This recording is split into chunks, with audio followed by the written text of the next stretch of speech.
পরম প্রেমময় যুগপুরুষোত্তম শ্রী শ্রী ঠাকুর অনুকূলচন্দ্রের রাতুল রাঙা চরণে জানালাম আমার শতকোটি দণ্ডবৎ প্রণাম।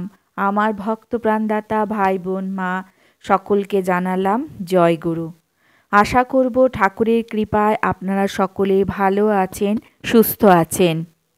ঠাকুর পরম প্রেমময় শ্রী শ্রী ঠাকুর, ঠাকুরকে দিনে কতবার ভোগ নিবেদন করতে হয়, কি কি ভোগ হিসাবে আমরা ঠাকুরকে নিবেদন করতে পারি এবং কিভাবে ভোগ নিবেদন করতে হয়, আজকে এই সব বিষয় আমরা প্রত্যেকেই কিন্তু জানব।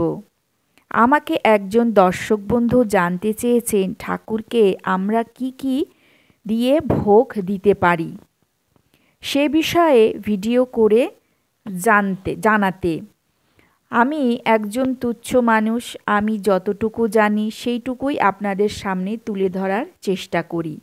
আমি যেহেতু অতি তুচ্ছ সাধারণ মানুষ, ঠাকুরকে পুরোপুরি জানার দুঃসাহস কি কখনো দেখাতে পারি? যাই হোক, মূল বিষয়ে আসা যাক। ঠাকুর আমাদের ঘরে আছেন। ঠাকুরকে ঠাকুর হিসাবে না ভেবে যদি তাকে আমাদের পরিবারের একজন সদস্য ভাবি, তাহলে কিন্তু খুব একটা বেশি অসুবিধা আমাদের কোনো কিছুতেই হয় না। আমাদের বাড়িতে যেমন আমার মা, বাবা, স্বামী, পুত্র, কন্যা সবাইকে খেতে দিই, ঠিক সেই রকমভাবেই আমরা পরম দয়ালকে খেতে দিতে পারি বা আমরা খেতে দিতে হবে। ঠাকুরকে নিত্য সেবা দিতে হয়। যেমন ধরুন, আমরা যদি সকালে কিছু খেলাম, সেটা খেয়ে কি আমাদের সারা দিন কেটে যাবে? না আমরা সারা দিন থাকতে পারবো না তো। তাহলে ভাবুন, আমাদের পরম দয়াল শ্রী শ্রী ঠাকুর কিভাবে একবেলা খেয়ে থাকতে পারবেন? তাই ঠাকুরকে 3 থেকে 4 বেলা ভোগ নিবেদন করতে হয়। এই গেল ঠাকুরকে কতবার ভোগ দেবেন বা কতবার ভোগ দিতে হয় সে বিষয়। এবার আসা যাক কিভাবে ভোগ নিবেদন করবেন। এর আগেও আমি ভিডিও করেছি কিভাবে ভোগ নিবেদন করতে হয়, তবুও আরেকবার ছোট্ট করে আপনাদের সামনে তুলে ধরছি। ঠাকুরকে শুদ্ধ মনে ভক্তি ভরে ভোগ নিবেদন করতে হবে। আমরা যেমন বাড়ির সদস্যদের খেতে দেবার সময় বাসনকোসন যেমন পরিষ্কার পরিচ্ছন্ন করে তবে তাদের খেতে দিই, ঠিক তেমনই ঠাকুরকে আমরা যে বাসনে ভোগ দিই, সেই বাসন ভালো করে ধুয়ে পরিষ্কার পরিচ্ছন্নভাবে ভক্তি ভরে তবেই ঠাকুরকে ভোগ নিবেদন করতে হবে। আর একটা প্রধান কাজ করতে হবে ভোগ নিবেদন করার সময়, সেটা হলো ঠাকুরকে যখন ভোগ দেবেন তখন ভোগের বস্তুটিকে যেন ঢেকে দেওয়া হয় এবং সামনে একটা কম্বল আসন পেতে দেবেন, যাতে ঠাকুর এসে ওই আসনে বসে ভোগ গ্রহণ করতে পারেন। এবার আসা যাক ঠাকুরকে কি কি ভোগ হিসাবে দেওয়া যায়। পরম দয়াল শ্রী শ্রী ঠাকুরকে নির্দিষ্ট ধরনের ভোগ নিবেদন করা যায়। সাধারণত মিষ্টি জাতীয় খাবার পরিবেশন করা উচিত। তেল, লবণ বা লঙ্কাযুক্ত খাবার দেওয়া যাবে না।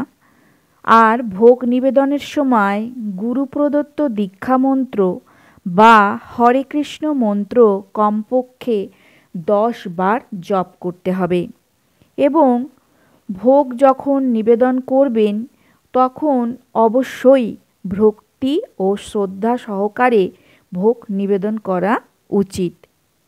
অনেকে প্রশ্ন করেন, ভোগ কিসে দেওয়া ভালো?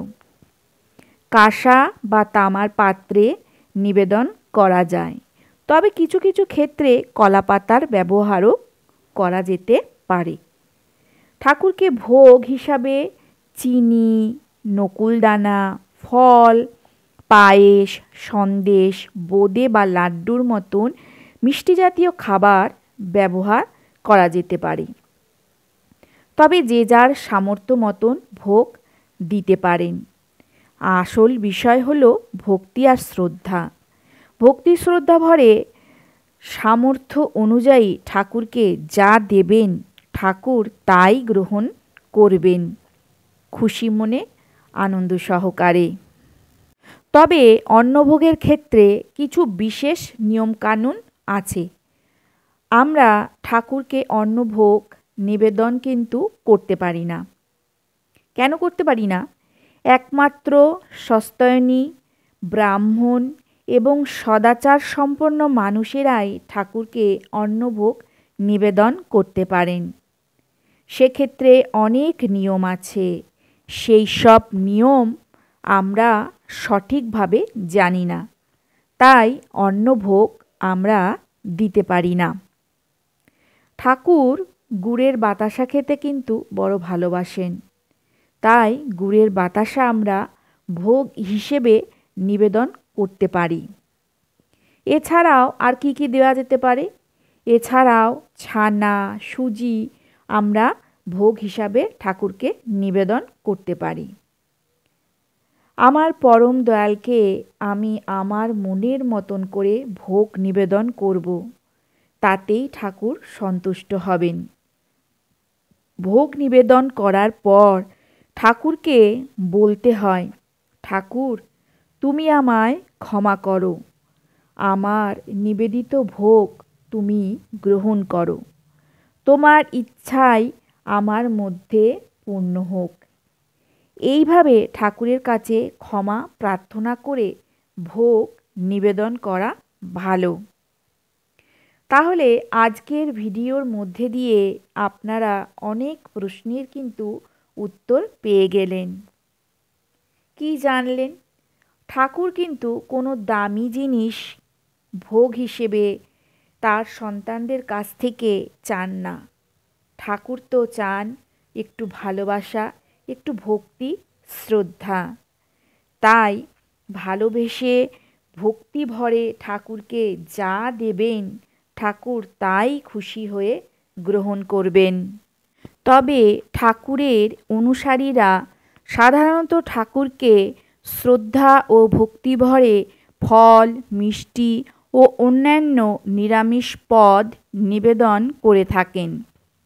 তবে আপনি আপনার বিশ্বাস অনুযায়ী পছন্দের ফল বা মিষ্টি দিয়ে ভোগ নিবেদন করতে পারেন। আজকের ইষ্ট প্রসঙ্গ তাহলে এখানেই শেষ করছি। আশা করব আজকের এই ভিডিওটা আপনাদের ভালো লাগবে, উপকারে আসবে। যদি এতটুকু উপকারে আসে তাহলে অতি অবশ্যই একটা করে লাইক করবেন, কমেন্ট করবেন। যারা এখনও পর্যন্ত আমার পরিবারের সদস্য হননি তারা আমার চ্যানেলটাকে সাবস্ক্রাইব করে আমার পাশে থাকবেন, আমার পরিবারের সদস্য হয়ে উঠবেন। আর কি, আজকে চলি, কালকে আবার দেখা হচ্ছে আরেকটি নতুন ভিডিওতে। সবাই ভালো থাকুন, সুস্থ থাকুন। ঠাকুরের কাছে আমি সদা সর্বদাই এই প্রার্থনা করি, ঠাকুরের আশীর্বাদের হাত সদা সর্বদাই আপনাদের মাথার উপর থাক। আপনারা ভালো থাকুন, সুস্থ থাকুন। জয় গুরু।